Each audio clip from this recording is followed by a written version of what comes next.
नमस्कार साथियों, आप सभी का आपके भी अपने YouTube channel BS polity G K trick में हार्दिक स्वागत है। मेरे प्यारे साथियों, mission topic wise test series जो चल रही है हमारी भारतीय संविधान के अंतर्गत इंडियन कॉन्स्टिट्यूशन, तो इंडियन पॉलिटी के अंतर्गत आज का जो टॉपिक रहेगा वो भारतीय संसद और भारतीय संसद से संबंधित टॉप 40 क्वेश्चन आपके लिए यहाँ पर कवर किए जाएंगे, जो आपके लिए RPSC first grade, second grade, REET, Patwar, UPSC, all state exam, SSC, कोई भी एग्ज़ाम हो, सभी एग्ज़ाम के लिए इम्पोर्टेंट क्लास होने वाली है। यहाँ से संसद से कई हर किसी एग्जाम में क्वेश्चन आपको देखने को मिलते हैं। तो देखिए, पहला क्वेश्चन है, निम्नलिखित कथनों में से कौन सा कथन असत्य है, ये पहचानना है। यहाँ पर कमेंट करना है, राइट आंसर क्या रहेगा। आपकी तैयारी का भी पता चल जाएगा कि आपकी तैयारी कितनी है और आपने 40 में से कितने सही किए, ये आपको कमेंट बॉक्स में अवश्य बताना है कि आपने कितने सही किए हैं यहाँ पर। तो राज्यसभा एक स्थायी सदन है, राज्यसभा एक अस्थायी सदन है, लोकसभा संसद का लोकप्रिय सदन है, लोकसभा को संसद का प्रथम सदन कहा जाता है, राज्यसभा को संसद का द्वितीय सदन कहा जाता है। तो इसका राइट आंसर जल्दी से कमेंट कर दीजिए मेरे प्यारे साथियों, क्या रहेगा, A, B, C या D। कौन सा असत्य कथन है, असत्य कथन की पहचान करनी है यहाँ पर। तो आपको कमेंट बॉक्स में अवश्य बताना कि आपने 40 में से कितने क्वेश्चन सही किए, कितने अटेम्प्ट किए। तो देखिए, जिस किसी का भी आंसर यहाँ पर ए आ रहा है, ऑप्शन ए, राज्यसभा एक अस्थायी सदन है। राज्यसभा कैसा सदन है, अस्थायी सदन है। ए वाला ऑप्शन यहाँ पर राइट हो जाएगा, क्योंकि ये कथन यहाँ पर सत्य है। राज्यसभा है जो कि एक उच्च सदन है, ये क्या है, अस्थायी सदन है, ना कि अस्थायी सदन। राज्यसभा कैसा सदन है, स्थायी सदन है, स्थायी सदन है, ना कि अस्थायी सदन। तो ये कथन यहाँ पर गलत हो जाएगा। लोकसभा संसद का लोकप्रिय सदन है, ये सही है। लोकसभा को संसद का प्रथम सदन कहा जाता है, प्रथम सदन है, निम्न सदन कहते हैं लोकसभा को। और राज्यसभा को क्या कहते हैं, उच्च सदन। राज्यसभा को क्या कहा जाता है, उच्च सदन कहा जाता है।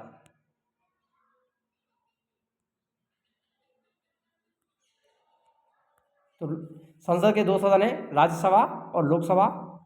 राज्यसभा उच्च सदन और लोकसभा निम्न सदन है। राज्यसभा को संसद का द्वितीय सदन कहा जाता है, तो राज्यसभा को द्वितीय सदन भी कहते हैं, प्रथम सदन कहा जाता है लोकसभा को। तो यहाँ पर सब तीनों के तीनों क्वेश्चन राइट है, लेकिन ए वाला गलत रहेगा, जो अस्थायी लिखा है, जबकि स्थायी होता है। नेक्स्ट क्वेश्चन है आपका, संसद को भंग करने के लिए कौन सक्षम होता है। संसद होती है, उसको कौन भंग कर सकता है, राज्यपाल, राष्ट्रपति, उपराष्ट्रपति या प्रधानमंत्री। तो जल्दी से कमेंट कर दीजिए, संसद को भंग करने की शक्ति किसके पास में होती है, राज्यपाल के, राष्ट्रपति के, उपराष्ट्रपति के या प्रधानमंत्री के पास में। तो संसद को कौन भंग कर सकता है मेरे प्यारे साथियों। तो जिस किसी ने भी ऑप्शन बी आंसर दिया है, राष्ट्रपति, बी वाला ऑप्शन राइट रहेगा। संसद को भंग करने का अधिकार किसके पास में होता है, राष्ट्रपति के पास में।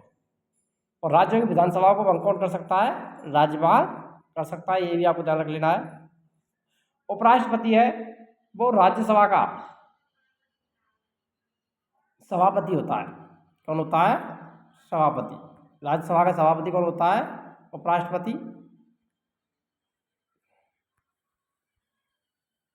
जो कि उसका सदस्य नहीं होता है, राज्यसभा का सदस्य नहीं होता, लेकिन उसका सभापति होता है। संसद के दोनों सदनों का सत्रावसान कौन करता है, लोकसभा अध्यक्ष, संसदीय मामलों के मंत्री, राष्ट्रपति या उपराष्ट्रपति। तो जल्दी से कमेंट कीजिए, संसद के दोनों सदनों का सत्रावसान कौन करता है मेरे प्यारे साथियों। जल्दी से राइट आंसर कमेंट में दीजिए।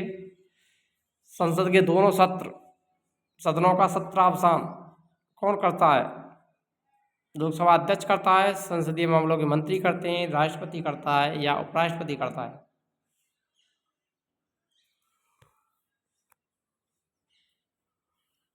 तो देखिए, इसका जो राइट आंसर जिस किसी ने भी सी दिया है वो राइट हो जाएगा, राष्ट्रपति संसद के दोनों सदनों का सत्रावसान कर सकता है, सी वाला ऑप्शन राइट रहेगा। निम्नलिखित कथनों में से कौन सही है, यानी यहाँ पर जो कथन दिए हैं इनमें से सही कथन की पहचान करनी है आपको। लोकसभा भारतीय जनता की प्रतिनिधि सभा है, राज्यसभा संसद का उच्च सदन है, राज्यसभा राज्यों का प्रतिनिधित्व करता है, और उपयुक्त सभी। तो जल्दी से राइट आंसर कमेंट कर दीजिए। A B C D. तो सही राइट आंसर क्या होगा मेरे प्यारे साथियों?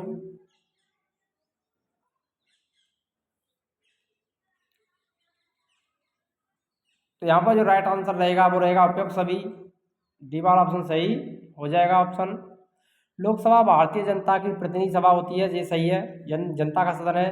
राज्यसभा संसद का उच्च सदन होता है, ये भी सही है, ये द्वितीय सदन भी होता है।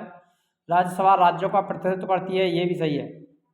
राज्यसभा के जो सदस्य हैं वो राज्यों से आते हैं और राज्यों का प्रतिनिधित्व करते हैं। तो यहाँ पर जो राइट आंसर रहेगा वो कौन सा रहेगा? डी वाला ऑप्शन ही सही हो जाएगा। जिस किसी ने डी दिया है वो राइट रहेगा। नेक्स्ट क्वेश्चन, संसद के किन सदस्यों को गैर सरकारी सदस्य कहा जाता है? ये ध्यान देना है आपको, गैर सरकारी सदस्य कौन कहलाते हैं संसद के? ए मंत्री के अलावा अन्य प्रत्येक सांसद को, कैबिनेट मंत्री के अलावा अन्य सभी सांसदों को, निर्दलीय सांसद को, विरोधी दल के सांसद को। तो जल्दी से कमेंट में आंसर दीजिए, संसद के किन सदस्यों को गैर सरकारी सदस्य कहा जाता है?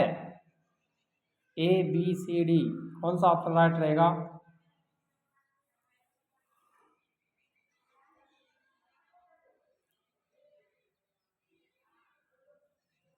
देखिए जिस किसी ने भी इसका आंसर ये दिया है, मंत्री के अलावा अन्य प्रत्येक सांसद को गैर सरकारी सदस्य कहा जाता है, ये वाला ऑप्शन सही हो जाएगा। यहाँ पर किसी संसद सदस्य की अयोग्यता के संदर्भ में निर्णय कौन करता है? अध्यक्ष करता है, सभापति करता है, बी राष्ट्रपति करता है, सी अध्यक्ष करता है, और डी उपरोक्त में से कोई नहीं। किसी संसद सदस्य की अयोग्यता के संदर्भ में निर्णय कौन करता है? कोई सदस्य, संसद का सदस्य है, उसकी अयोग्यता संबंधी निर्णय कौन लेता है? तो जल्दी से कमेंट कीजिए।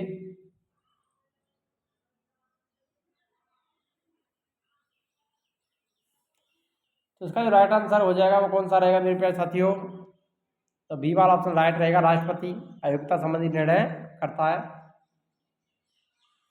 बी वाला ऑप्शन सही रहेगा। कौन सी प्रथा संसदीय प्रणाली को भारत की देन है? स्थगन प्रस्ताव, मंत्रालयों की मांगों का गिलोटिन किया जाना, शून्यकाल, कटौती प्रस्ताव। कौन सी प्रथा संसदीय प्रणाली को भारत की देन है? जल्दी से कमेंट कर दीजिए मेरे प्यारे साथियों। स्थगन प्रस्ताव है, मंत्रालय की मांगों का गिलोटिन किया जाना, शून्यकाल, कटौती प्रस्ताव।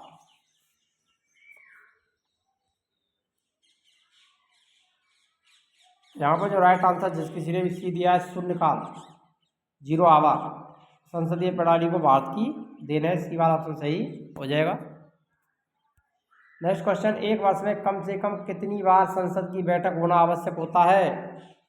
भाई एक वर्ष में संसद की कितनी बैठकें होना आवश्यक है? 3 बार, 4 बार, 1 बार या 2 बार?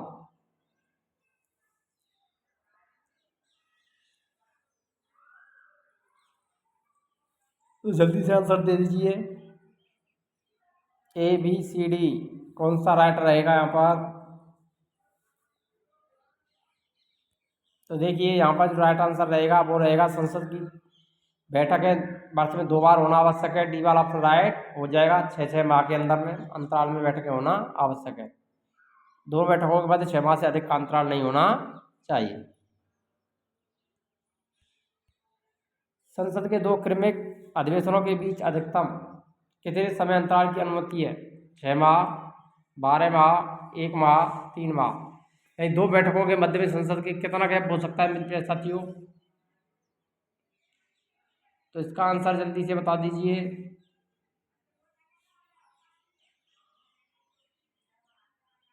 तो हमने अभी अभी बताया था, संसद की दोनों बैठकों के मध्य 6 माह का अंतराल होना चाहिए, ए वाला ऑप्शन सही रहेगा। जिस किसी ने ए ऑप्शन दिया है राइट रहेगा। भारतीय संसद के दोनों सदनों की संयुक्त बैठक किस संबंध में बुलाई जा सकती है या होती है? वित्त विधेयक के संबंध में, साधारण विधेयक के संबंध में, भारत के उपराष्ट्रपति के निर्वाचन संबंधी, संविधान संशोधन विधेयक के संबंध में। संसद के दोनों सदनों की संयुक्त बैठक किस संबंध में होती है? जल्दी से कमेंट कीजिए।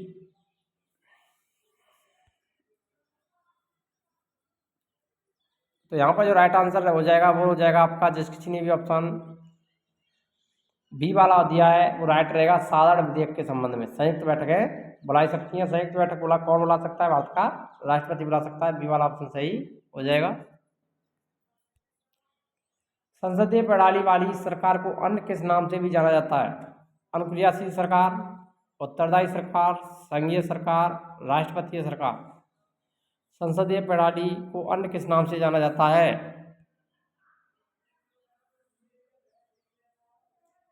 ए, बी, सी, डी, कौन सा ऑप्शन सही हो जाएगा यहाँ पर? देखिए यहाँ पर जो राइट आंसर रहेगा वो आपका रहेगा संघीय सरकार। क्या कहते हैं? संघीय सरकार कहा जाता है। सी वाला ऑप्शन सही हो जाएगा। संघ सरकार में क्या है? शक्तियों का वितरण होता है। संविधान लागू होने के बाद सर्वप्रथम त्रिशंकु संसद, जिसे हंग पार्लियामेंट भी कहा जाता है, का गठन कब हुआ था? ये भारत का जब संविधान लागू हुआ था उसके बाद में त्रिशंकु संसद का निर्माण गठन कब किया गया था? 1991 में, 1977 में, 1980 में, 1989 में। जल्दी से कमेंट कीजिए मेरे प्यारे साथियों, राइट आंसर क्या रहेगा? त्रिशंकु संसद का गठन कब हुआ था?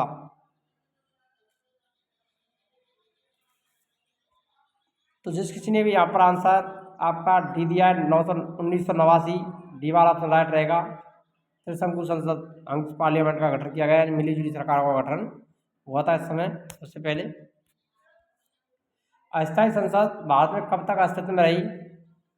17 अप्रैल 1952, 25 जनवरी 1950, 31 दिसंबर 1950, 18 सितंबर 1951। अस्थायी संसद भारत में कब तक अस्तित्व में रही थी? जल्दी से कमेंट कर दीजिए। मोस्ट इंपोर्टेंट क्वेश्चन है आगामी परीक्षाओं के लिए।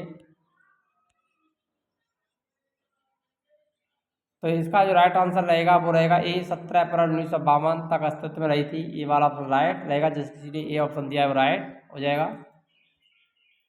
भारतीय पार्लियामेंट संसद का उद्घाटन कब हुआ था? 1917 में, 1927 में, 1937 में, 1947 में। भारतीय पार्लियामेंट संसद का उद्घाटन कब किया गया था? जल्दी से कमेंट कर दीजिए मेरे प्यारे साथियों। तो यहाँ पर जो राइट आंसर जिस किसी ने भी बी दिया है वो राइट हो जाएगा। यहाँ पर 1927 भारतीय संसद या पार्लियामेंट का उद्घाटन कब हुआ था? 1927 में किया गया था। भारतीय संसद के दोनों सदनों की संयुक्त बैठक किस संबंध में होती है यानी बुलाई जा सकती है? संविधान संशोधन विधेयक के संबंध में, वित्त विधेयक के संबंध में, साधारण विधेयक के संबंध में, या भारत के उपराष्ट्रपति के निर्वाचन संबंधी? तो इसका आंसर तो आप आसानी से दे सकते हैं। ये क्वेश्चन रिपीट भी हुआ है। जल्दी से कमेंट कर दीजिए।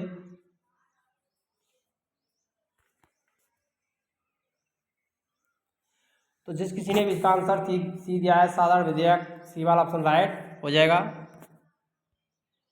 निम्न विधेयकों में से किसका एक भारतीय संसद के दोनों सदनों द्वारा अलग अलग विशेष बहुमत से पारित होना आवश्यक है? साधारण विधेयक, धर्म विधेयक, वित्त विधेयक, संविधान संशोधन विधेयक। निम्न विधेयकों में से किसका एक भारतीय संसद के दोनों सदनों द्वारा अलग अलग विशेष बहुमत से पारित होना आवश्यक है? साधारण विधेयक, धर्म विधेयक, वित्त विधेयक, संविधान संशोधन विधेयक। जल्दी से कमेंट कीजिए मेरे प्यारे साथियों, राइट आंसर।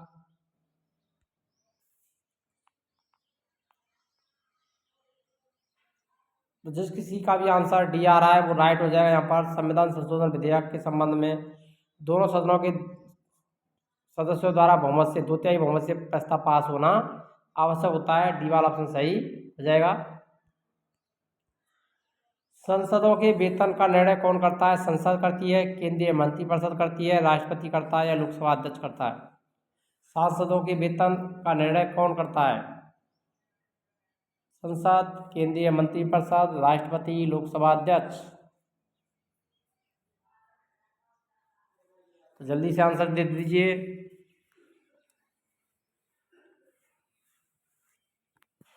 तो देखिए जिस किसी का भी आंसर यहाँ पर ए आ रहा है, संसद सांसदों के वेतनों का निर्णय करती है, ए वाला ऑप्शन सही हो जाएगा। जिस किसी ने भी ऑप्शन दिया है राइट रहेगा। संसद के कुल सदस्यों का कितना भाग वैधानिक चैम्बर की मीटिंग बुलाने के लिए आवश्यक गणपूर्ति कोरम है? 1/3 भाग, 1/18 भाग, 1/16, 1/6 भाग, 1/4 भाग। वैधानिक चैम्बर की मीटिंग बुलाने के लिए आवश्यक गणपूर्ति यानी कोरम कितना होना चाहिए? यदि आप चैनल पर नए हैं तो चैनल को सब्सक्राइब करना ना भूलें और वीडियो को अधिक से अधिक लाइक करें, शेयर करें। यहाँ पर आपके लिए निःशुल्क टेस्ट सीरीज और थ्योरी की क्लासेज बदस्तूर आपके लिए पॉलिटिकल और ज्योग्राफी की साथ साथ हिस्ट्री, इंडियन हिस्ट्री की क्लासेस चल रही है यहाँ पर, और साथ में टेस्ट सीरीज भी आपको समय समय पर देखने को मिलेगी। मॉडल पेपर के साथ साथ टेस्ट सीरीज भी चल रही है आपके लिए। यहाँ से आप अपने टेस्ट सीरीज के जरिए अपनी तैयारी को परख सकते हैं और आपको अंत में कमेंट करके अवश्य बताना है कि आपने कितने क्वेश्चन यहाँ पर 40 में से सही किए हैं। देखिए इसका जो राइट आंसर दे रहा है बी दिया है, जिस किसी ने 1/10 भाग गणपूर्ति के लिए आवश्यक होता है कोरम के लिए, बी वाला ऑप्शन सही रहेगा। भारत की संघीय व्यवस्थापिका को किस नाम से जाना जाता है? राज्यसभा, प्रतिनिधि सभा, संसद या लोकसभा? यानी भारतीय संघीय जो व्यवस्थापिका है उसे किस नाम से जाना जाता है? राज्यसभा कहते हैं, प्रतिनिधि सभा कहते हैं, संसद कहते हैं या लोकसभा कहते हैं? जल्दी से कमेंट कर दीजिए मेरे प्यारे साथियों, राइट आंसर क्या रहेगा?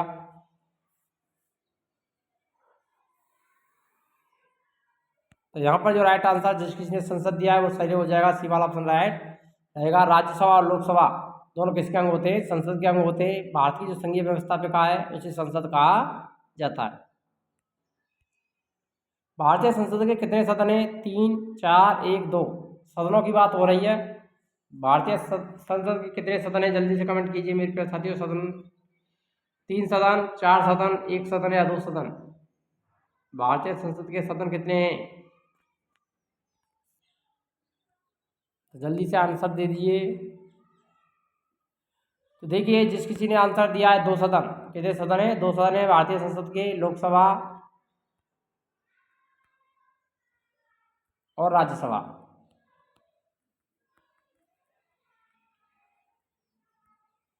ये कितने सदन है? और अंगों की बात करें तो अंग कितने? 3 अंग हैं। कितने अंग हैं? ध्यान रखना, अंग पूछे तो 3, इनमें आपका राष्ट्रपति भी शामिल हो जाता है। कौन शामिल हो जाता है? राष्ट्रपति। संसद के अंग की बात करें तो 3, राष्ट्रपति, लोकसभा और राज्यसभा। और सदनों की बात करें तो 2 सदन। कितने? 2, लोकसभा और राज्यसभा। संसद के किस सदन को प्रतिनिधि सभा भी कहा जाता है? लोकसभा को, राज्यसभा को, उपयुक्त दोनों को, इनमें से किसी को नहीं। एक प्रतिनिधि सदन यानी प्रतिनिधित्व करने वाली सभा, एक प्रतिनिधि सदन भी कहा जाता है। लोकसभा, राज्यसभा, उपयुक्त दोनों, इनमें से कोई नहीं।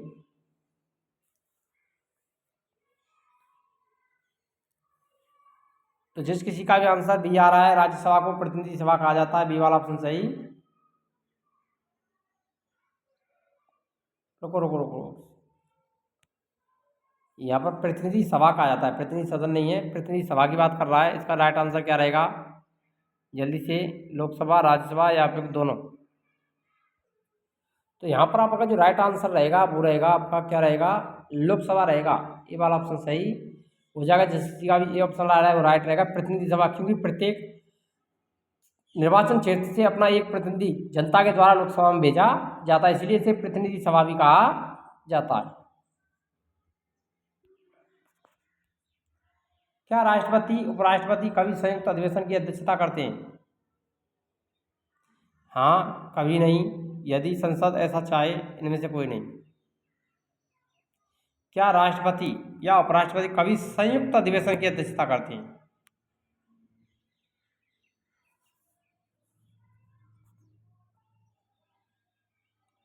तो इसका जो राइट आंसर रहेगा वो कौन सा रहेगा मेरे प्यारे साथियों? जल्दी से कमेंट कीजिए। राष्ट्रपति, उपराष्ट्रपति संयुक्त अधिवेशन की अध्यक्षता करते हैं क्या? तो वो कभी नहीं करते हैं। ए वाला ऑप्शन यहाँ पर राइट, वो बी वाला ऑप्शन है वो राइट रहेगा, कभी नहीं। क्योंकि संयुक्त जो अधिवेशन होता है उसकी अध्यक्षता लोकसभा अध्यक्ष के द्वारा की जाती है। कौन करता है? लोकसभा अध्यक्ष करता है, ना कि राष्ट्रपति। ये आपको ध्यान रख लेना है, कंफ्यूजिंग करने वाला क्वेश्चन है। संयुक्त अधिवेशन की अध्यक्षता कौन करता है? लोकसभा अध्यक्ष। बुलाता कौन है? राष्ट्रपति। ये आपको ध्यान रख लेना है। संसद के दोनों सदनों की संयुक्त अधिवेशन की अध्यक्षता कौन करता है?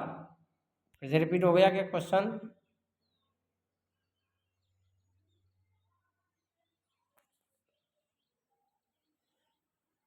तो देखिए फिर से रिपीट हुआ है क्वेश्चन, सेम क्वेश्चन है, बस भाषा शैली चेंज हुई है। तो इसका आंसर आपको पता ही चल गया होगा, लोकसभा अध्यक्ष।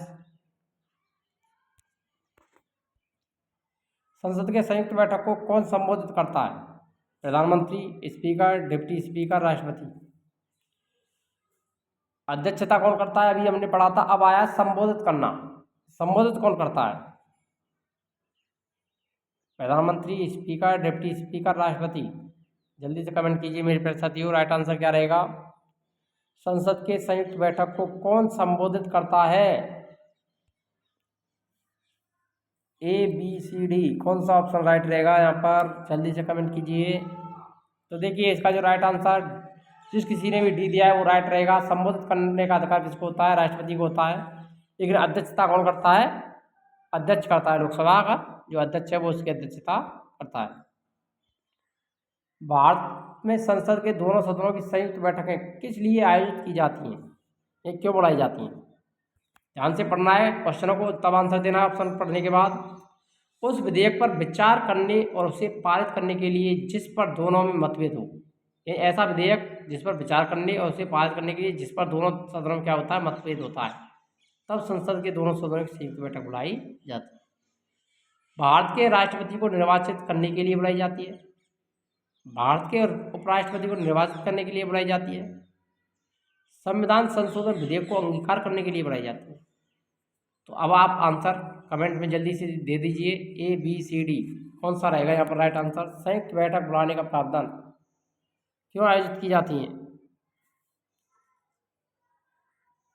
तो देखिए जिस किसी का भी आंसर ए आ रहा है वो राइट रहेगा। उस विधेयक पर विचार करने और उसे पारित करने के लिए जिस पर दोनों सदनों में क्या होता है? मतभेद होता है, तब संयुक्त बैठकें बुलाई जाती हैं। ये वाला ऑप्शन सही रहेगा। नेक्स्ट क्वेश्चन है, सादा विधेयक से संबंधित गतिरोध को दूर करने के लिए संसद के दोनों सदनों की बैठक कौन बुलाता है? राज्यसभा बुलाती है, का सभापति बुलाता है, राष्ट्रपति बुलाता है, मंत्रिपरिषद बुलाती है, या लोकसभा अध्यक्ष बुलाता है? साधारण विधेयक से संबंधित गतिरोधों को दूर करने के लिए संसद के दोनों सदनों की संयुक्त बैठक कौन बुलाता है? यानी बुलाने की बात हुई है, तो जल्दी से कमेंट कीजिए, बुलाने का अधिकार किसको होता है? राज्यसभा के सभापति को, राष्ट्रपति को, मंत्रिपरिषद को, या लोकसभा अध्यक्ष को? तो देखिए इसका जो राइट आंसर जिस किसने भी राष्ट्रपति दिया है वो राइट रहेगा। बुलाने का अधिकार किसको होता है? बुलाता कौन है? राष्ट्रपति। लेकिन अध्यक्षता कौन करता है? लोकसभा का अध्यक्ष करता है, ये हमने पहले ही पढ़ा है। लोकसभा और राज्यसभा की संयुक्त बैठक कब होती है? संसद का सत्र शुरू होने पर, राष्ट्रपति जब चाहे जब बुला सकता है, लोकसभा राज्यसभा मतभेद होता है तब, इनमें से कोई नहीं।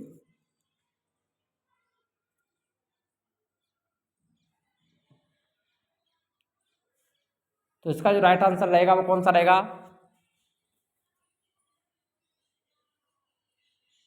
तो वो रहेगा सी, लोकसभा और राज्यसभा में मतभेद होने पर बुलाई जाती हैं। सी वाला ऑप्शन सही रहेगा। जिस किसी ने भी ऑप्शन सी दिया वो राइट हो जाएगा। यदि किसी सामान्य विधेयक पर राज्यसभा और लोकसभा के बीच गतिरोध आता है तो उसका समाधान कौन करेगा?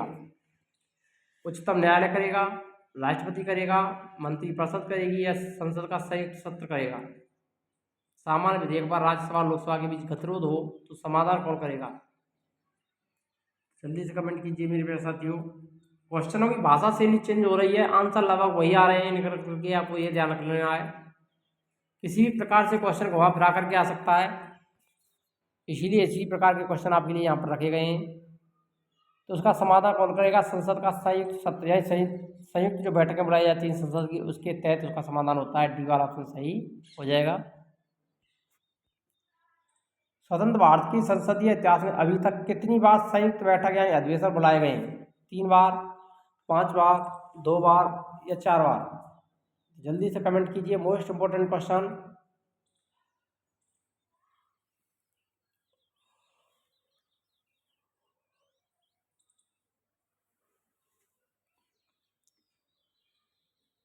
तो देखिए जिस किसी का भी आंसर ए आ रहा है, 3 बार संयुक्त बैठकें बुलाई गई हैं अभी तक, ये वाला ऑप्शन सही हो जाएगा।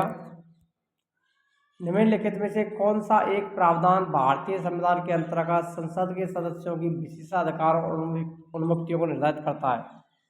अनुच्छेद 104, अनुच्छेद 105, अनुच्छेद 82, अनुच्छेद 117। संसद सदस्यों के विशेषाधिकार और उन्मुक्तियां किस अनुच्छेद के तहत वर्णित हैं? ABCD जल्दी से कमेंट कीजिए। तो यहाँ पर जो राइट आंसर हो जाएगा, जिस किसी का भी आंसर आ रहा है अनुच्छेद बी वाला ऑप्शन राइट रहेगा। अनुच्छेद 105 बी वाला ऑप्शन सही रहेगा। संसद सदस्यों के विशेषाधिकार और उन्मुक्तियों का उल्लेख किया गया है। निम्नलिखित में से कौन सा संसद का अनन्य भाग नहीं है? राज्यसभा, राष्ट्रपति, उपराष्ट्रपति, लोकसभा। संसद का भाग नहीं है, ये बताना है, अंग नहीं है। हमने इसके बारे में पहले भी जिक्र किया है, अगर आपको ध्यान दिया होगा तो आप अब इससे ये आंसर जल्दी से जल्दी दे सकते हैं। राज्यसभा, राष्ट्रपति, उपराष्ट्रपति, लोकसभा। यहाँ पर जो राइट आंसर रहेगा वो कौन सा रहेगा? तो संसद का अनन्य भाग नहीं है, तो वो नहीं है उपराष्ट्रपति। कौन नहीं है? उपराष्ट्रपति। सी वाला ऑप्शन सही रहेगा। राज्यसभा, लोकसभा और राष्ट्रपति ये संसद के भाग हैं, यानी अंग हैं, 3 अंग हैं। नेक्स्ट क्वेश्चन, भारतीय संसद के कितने अंग हैं? 4, 1, 2, 3। तो हमने अभी भी आंसर दिया है, आसानी से दे सकते हैं आप। तो 3 डी वाला जिस आंसर रहेगा यहाँ पर सही। भारतीय संविधान के किस अनुच्छेद में कहा गया है कि संघ के लिए एक संसद होगी जो राष्ट्रपति और 2 सदनों से मिलकर के बनेगी? अनुच्छेद 79 में कहा गया है, अनुच्छेद 80 में कहा गया है, अनुच्छेद 85 में कहा गया है, या अनुच्छेद 74 में कहा गया है? जल्दी से कमेंट कीजिए मेरे प्यारे साथियों। राइट आंसर, भारत संघ के लिए एक संसद होगी जो राष्ट्रपति और 2 सदनों से मिलकर के मिलेगी, ये किस अनुच्छेद में कहा गया है?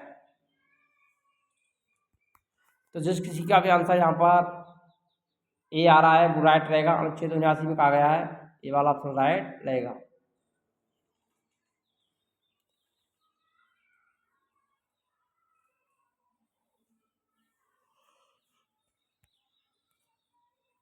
नेक्स्ट क्वेश्चन है, संसद का निम्न सदन और उच्च सदन क्रमशः हैं? राज्यसभा, लोकसभा, लोकसभा, राज्यसभा, लोकसभा, विधानसभा, राज्यसभा, विधानसभा। निम्न सदन और उच्च सदन की पहचान करनी है संसद के। यहाँ पर किसी उच्च निम्न सदन कहा जाता है और किसी उच्च सदन कहा जाता है। प्रथम सदन और द्वितीय सदन। तो निम्न सदन कौन सा है? लोकसभा। और उच्च सदन कौन सा है? राज्यसभा। जिस किसी का भी आंसर बी आ रहा है वो यहाँ पर सही रहेगा। लोकसभा को प्रथम सदन और राज्यसभा को द्वितीय सदन भी कहा जाता है। संविधान संशोधन प्रस्ताव के संबंध में दोनों सदनों में मतभेद होने की स्थिति में राज्यसभा की इच्छानुसार पारित होता है, संयुक्त अधिवेशन में फैसला होता है, प्रस्ताव गिर जाएगा। लोकसभा की इच्छानुसार पारित होगा। संविधान संशोधन प्रस्ताव के संबंध में दोनों सदनों में मतभेद होने की स्थिति में क्या होगा? प्रस्ताव गिर जाएगा। सी वाला ऑप्शन सही रहेगा। संसद की कार्यवाही सूची में प्रथम विषय होता है स्थगन प्रस्ताव, शून्यकाल, ध्यानाकर्षण प्रस्ताव या प्रश्नकाल। संसद की कार्यवाही सूची में प्रथम विषय सबसे पहले क्या होता है जब संसद की कार्यवाही होती है? तो पहला विषय क्या होता है? जल्दी से कमेंट कर दीजिए, सही आंसर क्या रहेगा? तो यहाँ पर जो राइट आंसर रहेगा, जिस किसी ने भी आंसर डी दिया है, प्रश्नकाल। डी वाला ऑप्शन राइट हो जाएगा। संसद के किसी सदस्य की सदस्यता तब समाप्त समझी जाती है यदि वह बिना सदन को सूचित किए अनुपस्थित रहता है। कितने समय तक संसद को सूचित किए बिना वो अनुपस्थित रहता है तो उसकी सदस्यता समाप्त समझी जाती है? 60 दिन, 90 दिन, 120 दिन या 150 दिन? 2 माह, 3 माह, 4 माह या 5 माह? तो जल्दी से कमेंट कीजिए मेरे प्यारे साथियों, राइट आंसर क्या रहेगा? Most important question. तो जिस किसी का भी आंसर 60 आ रहा है, ये वाला ऑप्शन राइट रहेगा। 60 दिन तक अगर कोई सदस्य बिना किसी सूचना के अनुपस्थित रहता है सदन में, संसद में, तो उसकी सदस्यता समाप्त समझ ली जाती है। ये वाला ऑप्शन राइट रहेगा।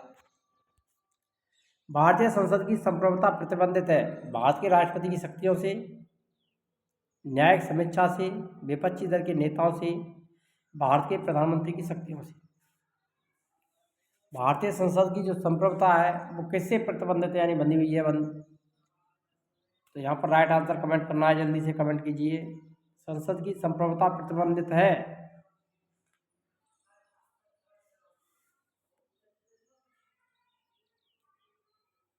तो जिस किसी का भी यहाँ पर आंसर न्यायिक समीक्षा आता है, वी वाला ऑप्शन राइट रहेगा। न्यायिक समीक्षा या न्यायिक पुनरावलोकन की के द्वारा भारतीय संसद की संप्रभुता प्रतिबंधित है न्यायिक समीक्षा से, बी वाला ऑप्शन सही रहेगा।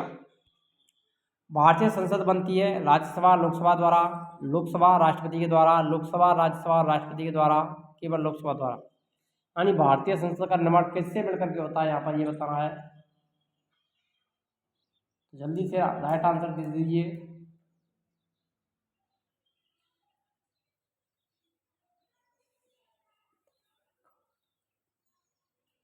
तो देखिए यहाँ पर राइट आंसर रहेगा लोकसभा, राज्यसभा और राष्ट्रपति, इन तीनों से मिलकर के किसका निर्माण होता है, संसद यानी पार्लियामेंट का निर्माण होता है। सी वाला ऑप्शन सही रहेगा।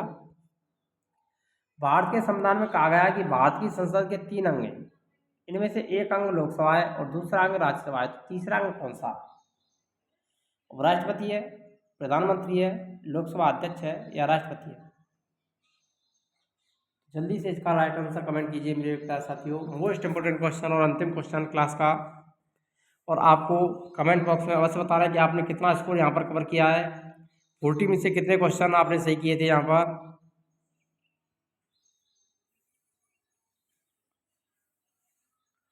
यदि आप चैनल पर नए तो चैनल को सब्सक्राइब करना ना भूलें और वीडियो को लाइक करें और शेयर करें। यहाँ पर सारी क्लासेज यूट्यूब पर आपके लिए टेस्ट सीरीज सभी की सभी निःशुल्क उपलब्ध कराई जाएंगी। BS polity GK trick only on BS polity GK trick channel पर।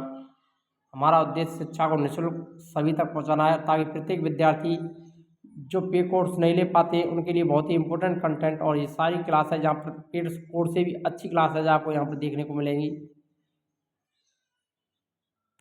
देखिए यहाँ पर जो राइट आंसर रहेगा वो रहेगा राष्ट्रपति। तीसरा अंक कौन सा है? राष्ट्रपति है। राइट रहेगा। मिलते हैं नेक्स्ट वीडियो में, तब तक के लिए जय हिंद, जय भारत, जय राजस्थान।